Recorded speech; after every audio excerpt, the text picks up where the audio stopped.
ಆಕಾಶವಾಣಿ ಕಲಬುರಗಿ.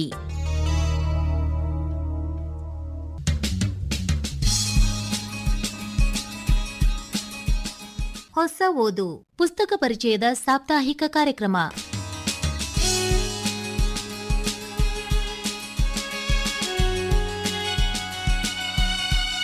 ಇಂದಿನ ಹೊಸ ಓದು ಪುಸ್ತಕ ಪರಿಚಯ ಕಾರ್ಯಕ್ರಮದಲ್ಲಿ ಗುಂಡಪ್ಪ ವೈ ಗೋಟ್ಕರ್ ಅವರ ಶರಣಜ್ಯೋತಿ ಚರಲಿಂಗ ಮಹಾರಾಜರ ಜೀವನ ಚರಿತ್ರೆ ಹಾಗೂ ರೂಪಾದೇವಿ ಬಂಗಾರ್ ಅವರ ಕವನ ಸಂಕಲನ ಬಂಗಾರದ ತೇರು ಈ ಪುಸ್ತಕಗಳ ಪರಿಚಯ ಮಾಡಿಕೊಳ್ಳುವಿರಿ. ಪುಸ್ತಕಗಳನ್ನು ಪರಿಚಯಿಸುತ್ತಾರೆ ಶಿವರಾಜ್ ಹಿಲಾಲ್ಪುರ್. ಶರಣಜ್ಯೋತಿ ಚರಲಿಂಗ ಮಹಾರಾಜರ ಜೀವನ ಚರಿತ್ರೆಯ ಕೃತಿಯು ಗುಂಡಪ್ಪ ವೈ ಗೋಟ್ಕರ್ ಅವರಿಂದ ರಚನೆಯಾಗಿದೆ. ಈ ಕೃತಿಯ ಮುದ್ರಣ ವಿಶ್ವಾಸ್ ಪ್ರಿಂಟರ್ಸ್ ಬೆಂಗಳೂರು ಇಲ್ಲಿ ಮುದ್ರಿಸಿ, ಪ್ರತಿಭಾ ಪ್ರಕಾಶನ ಕಲಬುರಗಿ ಇವರಿಂದ ಪ್ರಕಾಶನಗೊಂಡಿದೆ. 140 ಪುಟಗಳುಳ್ಳ ಈ ಕೃತಿಯ ಬೆಲೆ ₹140 ಇದೆ. ಶರಣಜ್ಯೋತಿ ಚರಲಿಂಗ ಮಹಾರಾಜರ ಜೀವನ ಚರಿತ್ರೆ ಕೃತಿಯು ಆಧ್ಯಾತ್ಮಿಕ ಕೃತಿಯಾಗಿದೆ. ಕೃತಿಯಲ್ಲಿ ನಂಬಲಾರದಷ್ಟು ವಿಸ್ಮಯಕರವಾದ ಪವಾಡ, ಚಮತ್ಕಾರಗಳು ಆಗಿ ಹೋದ ಬಗ್ಗೆ ವಿವರಣೆ ಇದೆ. ಲೇಖಕರು ತಮ್ಮ ಈ ಕೃತಿಯು ತನ್ನ ದಿವಂಗತ ತಂದೆ ತಾಯಿಗಳಿಗೆ ಅರ್ಪಿಸಿದ್ದಾರೆ. ಚರಲಿಂಗ ಮಹಾರಾಜರ ಚರಿತ್ರೆಯು ನಿತ್ಯ ನೂತನವಾಗಿದೆ. ಧಾರ್ಮಿಕ ಹಾಗೂ ಭಕ್ತಿಭಾವದ ಶ್ರದ್ಧೆಯುಳ್ಳವರಿಗೆ ಇದು ತುಂಬ ಉಪಯುಕ್ತವಾಗಿದೆ. ಇದನ್ನು ಓದಿ ಕೃತಾರ್ಥರಾಗಬೇಕು ಎಂದು ಪೂಜ್ಯ ಶ್ರೀ ಷಡಕ್ಷರಿ ಬ್ರಹ್ಮ ಚನ್ನಮಲ್ಲೇಶ್ವರ ಶಿವಾಚಾರ್ಯರು, ತೇರಿನಮಠ, ಬಡಿದಾಳ್ ಇವರು ಆಶೀರ್ವಚನ ಮಾಡಿದ್ದಾರೆ. ಶ್ರೀ ಗುಂಡಪ್ಪ ವೈ ಗೋಟ್ಕರ್ ಅವರು ಈ ಕೃತಿಯನ್ನು ಜನಮಾನಸ ಸೂರೆಗೊಳ್ಳುವಂತೆ ಅತ್ಯಂತ ಸರಳ, ಸುಂದರ ಹಾಗೂ ಗ್ರಾಮೀಣ ಭಾಷಾ ಶೈಲಿಯಲ್ಲಿಯೇ ರಚಿಸಿದ್ದಾರೆ.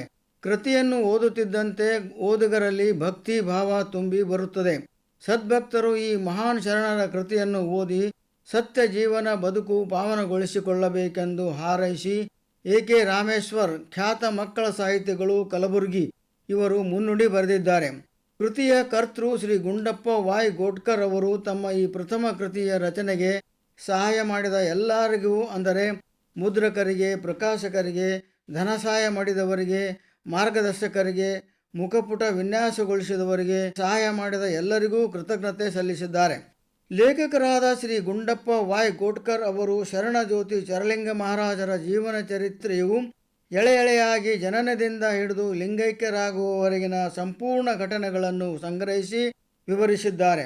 ಕೃತಿಯಲ್ಲಿ 44 ಶೀರ್ಷಿಕೆಗಳಿವೆ. ಒಂದೊಂದು ಶೀರ್ಷಿಕೆ ಜೀವನದ ಒಂದೊಂದು ಹಂತ ಮತ್ತು ವಿಶೇಷತೆ ವಿವರಿಸುತ್ತದೆ. ಚರಲಿಂಗ ಮಹಾರಾಜರು ಆಳಂದ ತಾಲೂಕು, ಕಲಬುರಗಿ ಜಿಲ್ಲೆಯ ಬೆಣ್ಣೆಸೂರೂರು ಇಲ್ಲಿ ಜನ್ಮ ತಾಳಿದರು. ಬೆಣ್ಣೆಸೂರೂರಿನಲ್ಲಿ ಸಾತವ್ವ ಮತ್ತು ಚೌಡಪ್ಪ ಎಂಬ ದಂಪತಿಗಳಿದ್ದರು. ಅವರಿಗೆ ಮದುವೆಯಾಗಿ 16 ವರ್ಷಗಳು ಕಳೆದರೂ ಮಕ್ಕಳಾಗಿಲ್ಲ. ಪ್ರತಿನಿತ್ಯ ಮಕ್ಕಳಿಗಾಗಿ ಪೂಜಾ, ಪ್ರಾರ್ಥನೆ, ದೇವರ ದರ್ಶನ, ಚಿಕಿತ್ಸೆ ಎಲ್ಲ ಮಾಡುತ್ತಿದ್ದರು. ಆದರೂ ಮಕ್ಕಳ ಭಾಗ್ಯ ಲಭಿಸಲೇ ಇಲ್ಲ. ದಂಪತಿಗಳು ಮನದಲ್ಲೇ ಕೊರಗುತ್ತಿದ್ದರು. ದೇವರ ಮೇಲೆ ಅಚಲ ಭಕ್ತಿ ಇಟ್ಟು ನಡೆಯುತ್ತಿದ್ದರು. ಒಂದು ದಿನ ಭಗವಂತನು ಸಾತವ್ವಳ ಕನಸಿನಲ್ಲಿ ಬಂದು ನನಗೆ ಮಕ್ಕಳಾಗುತ್ತವೆ ಎಂದು ಹೇಳಿದರಂತೆ.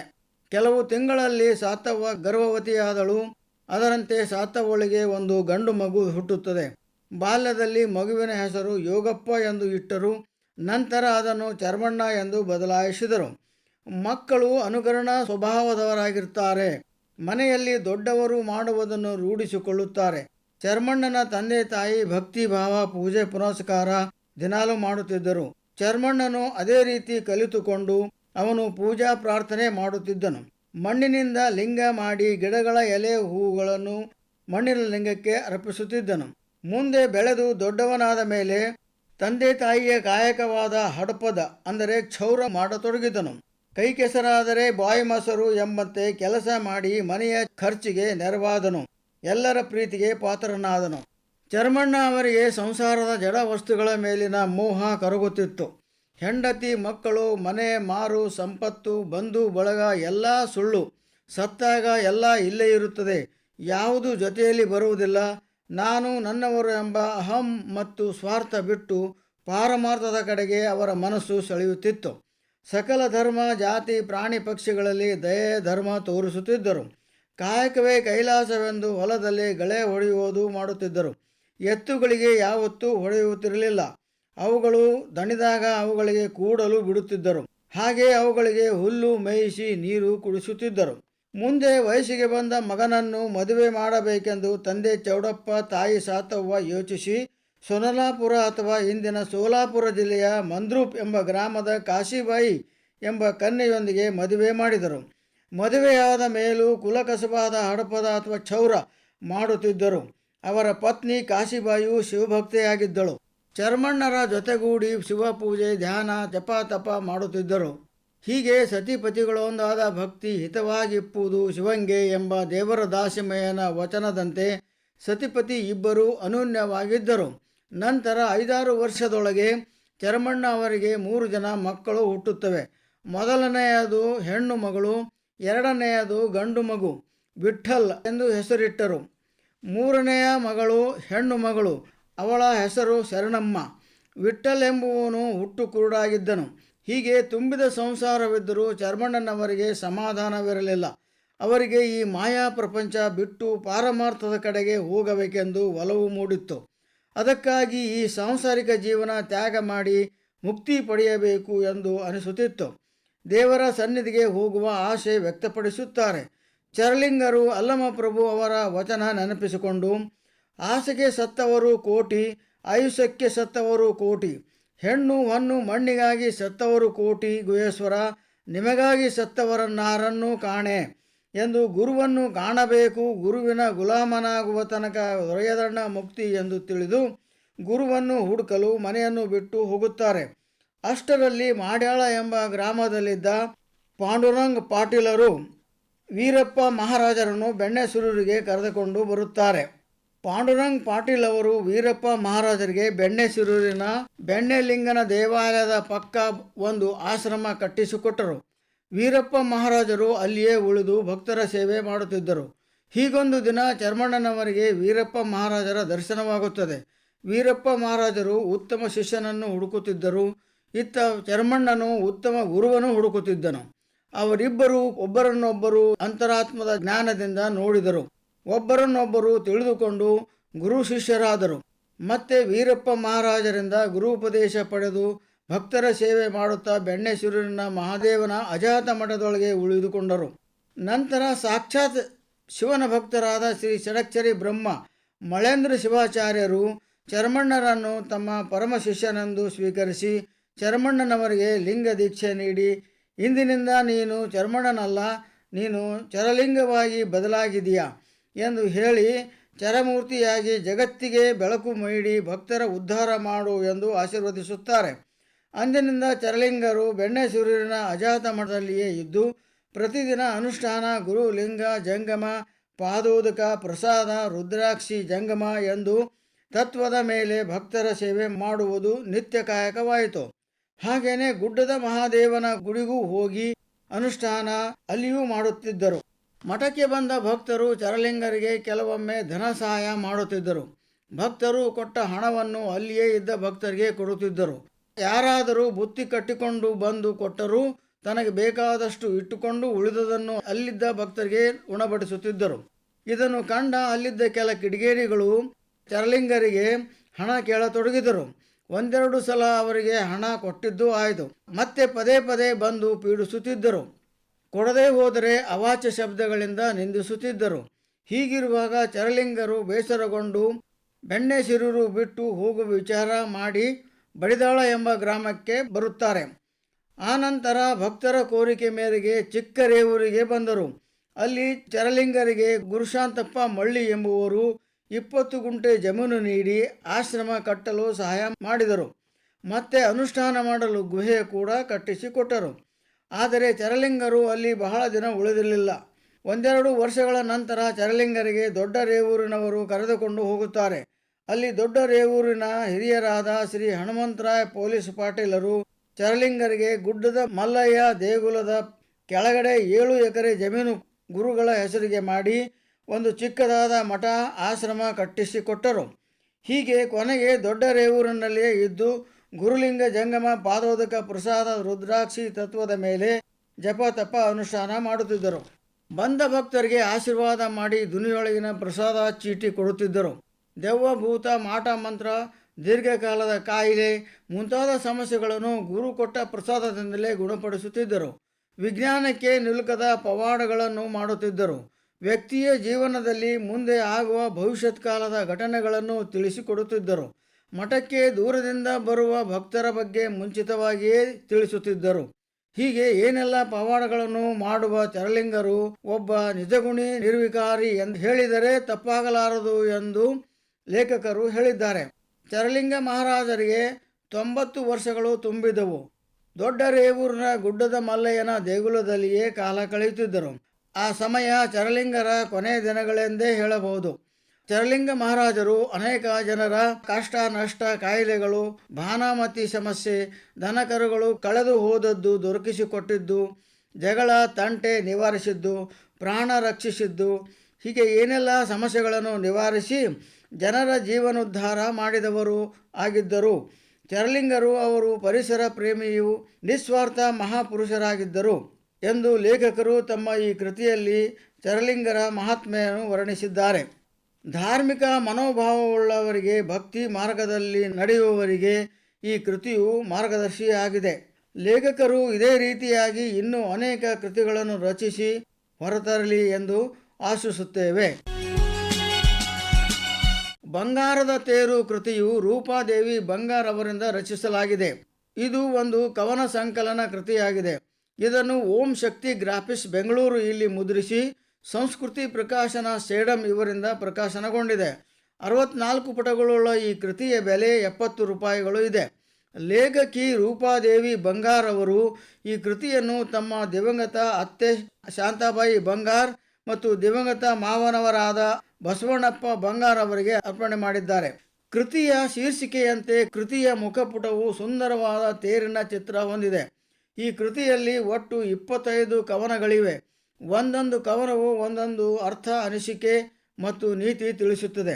ಲೇಖಕಿ ರೂಪಾದೇವಿ ಬಂಗಾರ್ ಅವರು ವೃತ್ತಿಯಲ್ಲಿ ಶಿಕ್ಷಕಿಯಾಗಿದ್ದರು.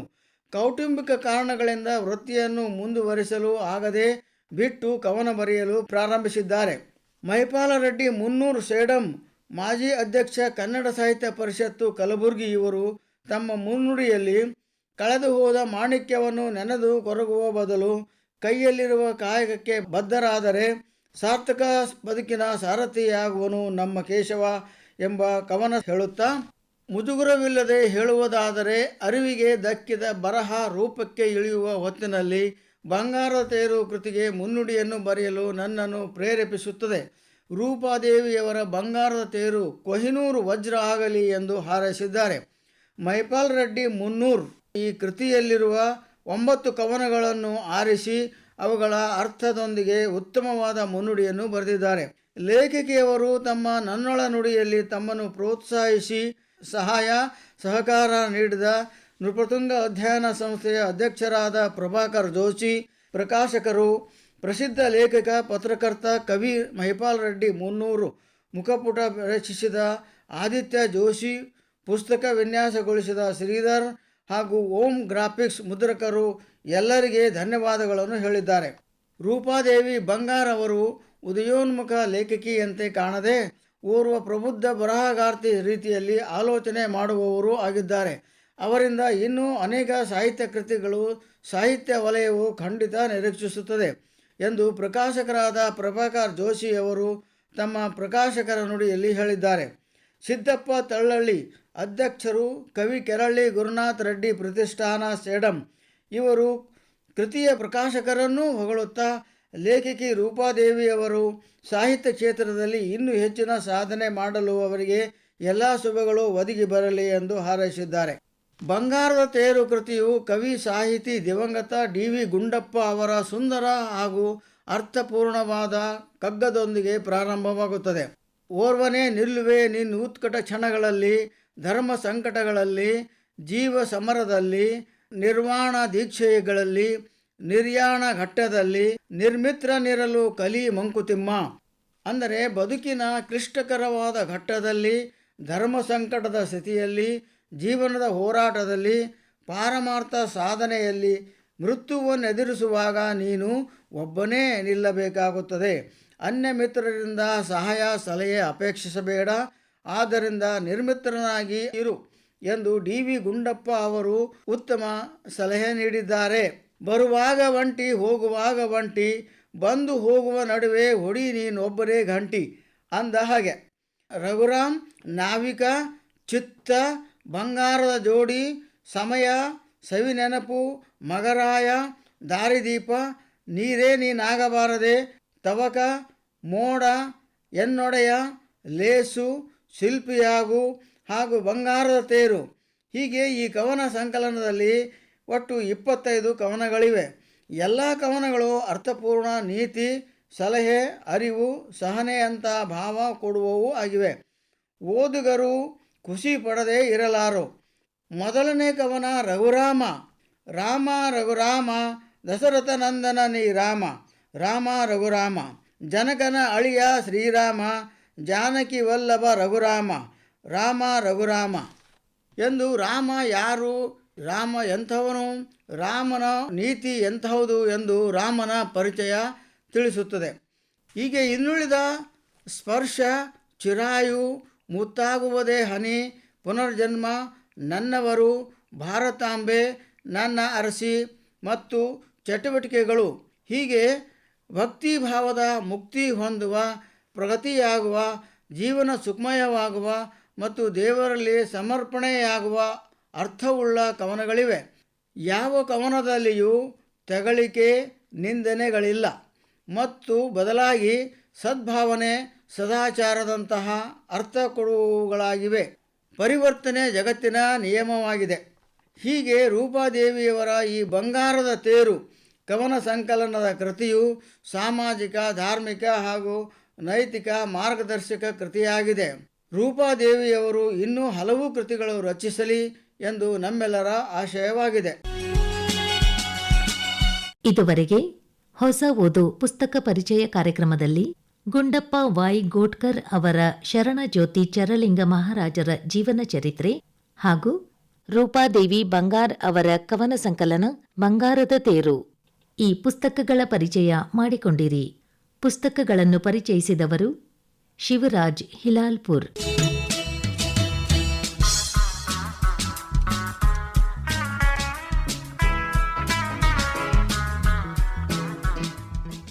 ನಿರ್ಮಾಣ ನೆರವು ಮಧು ದೇಶ್ಮುಖ್. ನಿರ್ಮಾಣ ಬಿ ಸಿದ್ದಣ್ಣ. ಹೊಸ ಓದು ಪುಸ್ತಕ ಪರಿಚಯ ಕಾರ್ಯಕ್ರಮ ಪ್ರಸಾರವಾಯಿತು.